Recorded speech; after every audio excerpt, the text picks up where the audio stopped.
యేసుతో ప్రతిదినం అనే ఆధ్యాత్మిక కార్యక్రమానికి మిమ్మల్ని ప్రేమతో ఆహ్వానిస్తూ మీ అందరికీ నా హృదయపూర్వక వందనాలు తెలియజేస్తున్నాను. ప్రియ దేవుని బిడ్డలారా, ఎలా ఉన్నారు? మీ పరిస్థితులు ఎలా ఉన్నాయి?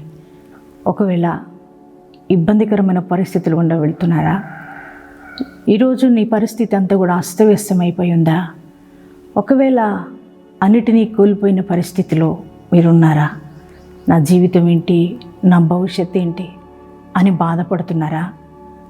అలాగే ఒకవేళ నీ భర్త నేను విడిచిపెట్టిన పరిస్థితిలో ఉన్నారా? కుటుంబాన్ని ఎలా పోషించాలి? ఇప్పటి వరకు చాలా బాగుంది కుటుంబం, మరి ఇప్పుడు ఏమవుద్దో అని ఒకవేళ చింతతో దిగులుతో ఉన్నారా? మరి నా బిడ్డలు నేను పోషించుకోలేనేమో అనుకుంటున్నారా? ఒకవేళ నీ భర్తను కోల్పోయి ఒంటరి అయిపోయిన స్థితిలో ఎలా పోషించుకోవాలి బిడ్డలని ఆలోచన చేస్తున్నారా?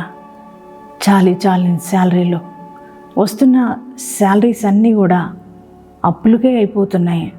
మాకేమీ తినడానికి ఏం మిగలట్లేదు, నా బిడ్డల భవిష్యత్తు ఏంటి అని బాధపడుతున్నారా? కృంగిపోయి ఉంటున్నారా?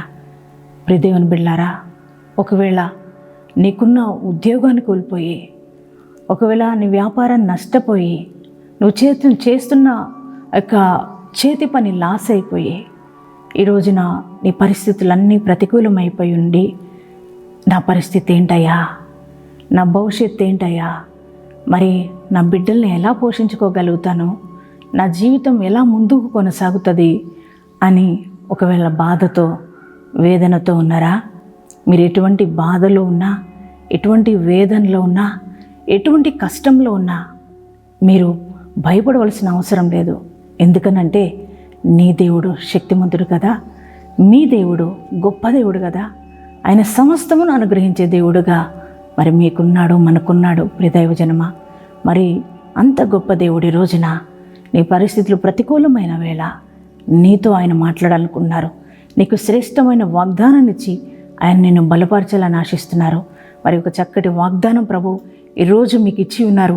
ఆ వాగ్దానం ఏమిటో చదువుకుందామా? ఎస్కేల్ గ్రంథము 36వ అధ్యాయము 29వ వచనం చివరి భాగాన్ని చదువుకుందాం.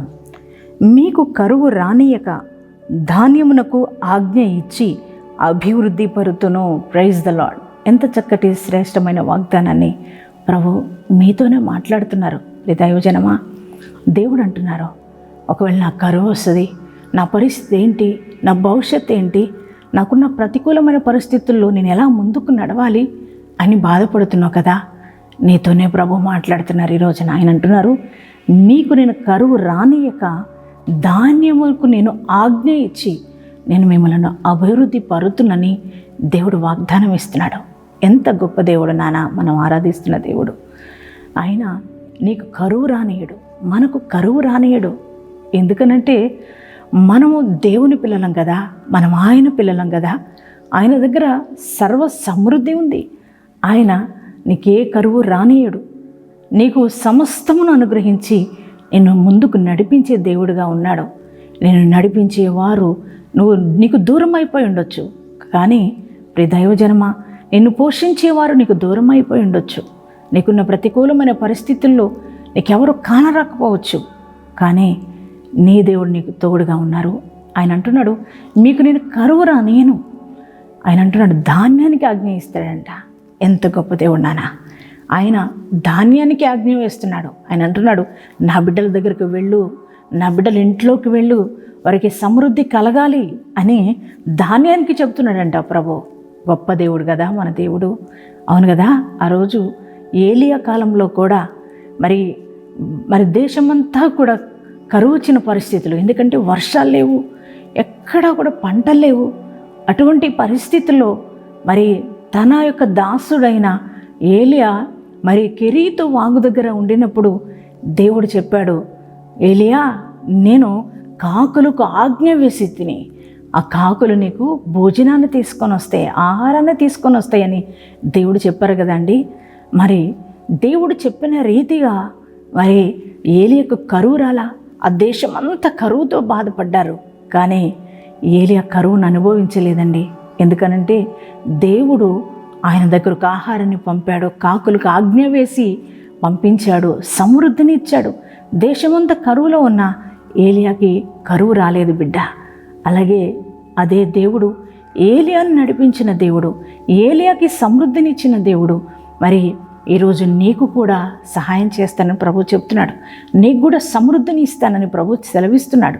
నేను మీకు కరువు రానియను, నేను నీ ధాన్యానికే ఆజ్ఞ వేశాను అంటున్నాడు. ధాన్యం బయలుదేరి రావాలి నీ కుటుంబంలోనికి, నీ ఇంటిలోనికి ఆ సమృద్ధి రావాలి. ఎందుకంటే దేవుడు ఆజ్ఞ వేశాడు. నీకు కరువు రాదిక, నీ ఇంట్లో ఎప్పుడూ సమృద్ధి ఉంటుంది. ఆయన అంటున్నారు, ఆయనంట ధాన్యానికి ఆజ్ఞ ఇచ్చి అంటే దేవుడు మనల్ని అభివృద్ధి పరుస్తాను అంటున్నాడు. అంతకు ముందు కంటే నీ పరిస్థితి ఎంతో మెరుగుగా, ఆశీర్వాదకరంగా, దీవెనకరంగా ఉంటుంది. ఎందుకంటే నీ దేవుడు సమృద్ధిని ఇంట్లోనికి పంపుతున్నాడు. అందుకే దైవజనమా, భయపడొద్దు, కృంగిపోవద్దు. నీ ప్రతికూలమైన పరిస్థితులను చూడొద్దు, నీ దేవుని వైపు చూడో. నీ దేవుణ్ణి నువ్వు ఆయన అంటుపెట్టుకుని ఉండినట్లయితే నీ దేవుడు నీకు సమృద్ధిని ఇవ్వబోతున్నాడు. ఆయన నీ పరిస్థితులన్నీ చక్కపరిచి నిన్ను అభివృద్ధి పరచబోతున్నాడు. అట్టి కృప దేవాది దేవుడు మీ అందరికీ అనుగ్రహించునుగాక. ప్రార్థన చేసుకుందామండి. అబ్రహాం, ఇస్సాకు, యాకోబుల దేవా, మీకే వందనములు, స్తుతులు, స్తోత్రాలు చెల్లిస్తున్నామయ్యా. ఈ ఉదయ కాలపు వేళ నా ప్రభా ఎంతో శ్రేష్టమైన వాగ్దానాన్నిచ్చి నువ్వు బలపరిచినందుకు నీకు వందనాలు, స్తుతులు, స్తోత్రాలయ్యా. అవునయ్యా, మాకు కరువు రానియక ధాన్యానికి ఆజ్ఞ ఇచ్చి మిమ్మల్ని నేను అభివృద్ధి పరుతునని మాట ఇచ్చిన దేవుడు, నమ్మదగిన దేవుడు అయ్యా. ఈ వాగ్దానాన్ని ఎంతమంది బిడ్డలు రిసీవ్ చేసుకున్నారో వారందరి జీవితాల్లో ఈ వాగ్దానం నెరవేర్చబడునుగాక. ప్రియ తండ్రి, నాయనా, ప్రతి కుటుంబంలో ఉన్న ఆర్థిక ఇబ్బందులన్నీ తొలగిపోవాలి. ప్రతి కష్టాల నుంచి ప్రజలకు విడుదల కలుగునుగాక. ఇబ్బందికరమైన పరిస్థితులన్నీ చక్కపరచబడునుగాక. ఎవరైనా ఇరుకులో ఉన్నారేమో వారందరినీ విశాలతలోకి నడిపించదుగాక. చాలని జీతాలతో బ్రతుకుతున్న వారి యొక్క కష్టార్జితం దీవించబడునుగాక. సమృద్ధిలోనికి వారు నడుచుదురుగాక. ప్రభా, సమస్తాన్ని కోల్పోయి, ఆస్తిని కోల్పోయి, అయ్యా వారికున్న సౌభాగ్యాన్ని కోల్పోయి వేదనతో ఒంటరితనంలో ఉన్నారేమో వారికి నీ సమృద్ధి వచ్చునుగాక. రెండంతలుగా వారికి ఆశీర్వాదం దయచేదువుగాక. తండ్రి, నీకే స్తోత్రాలు ప్రభా. పోషించే భర్తను కోల్పోయి ఉన్నారేమో, ఒంటరైపోయి ఉన్నారేమో ప్రభా, వారికి మీరే ఆధారమై నడవండి నాయన. వారికి సమృద్ధిని అనుగ్రహించమని ప్రార్థిస్తున్నాను. ఏ వ్యక్తులైనా అయ్యా బలహీనులుగా, రోగగ్రస్తులుగా ఉన్నారేమో వారిని గాయపడిన హస్తముతో ముట్టి స్వస్థపరచండి. మీరు పొందిన దెబ్బల్లో మాకు స్వస్థత ఇచ్చిన దేవుడు మేము నమ్ముతున్నామయ్యా. వారికి స్వస్థత కలుగునుగాక. యవ్వన బిడ్డల స్టడీస్లో మీరు తోడుగుండండి. ఉద్యోగ విషయాల్లో, వారి వివాహ విషయాల్లో నీ కార్యములు జరుగునుగాక. బిడ్డలు లేని వారికి బిడ్డలను దయచేయమని అడుగుతున్నాను. ఎస్ఐయా, ఎగ్జామ్స్ రాస్తున్నారు పిల్లలందరూ నాయన. అయ్యా, వారి హస్తంలో నీ హస్తం ఉంచి ఎగ్జామ్స్ మంచిగా రాయించయ్యా.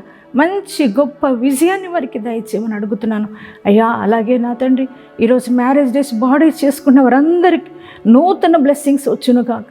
నూతన దీవులతో వారు నింపదువుగాక. నీ కృపా క్షేమాలతో వారు నడిపించు నాయన.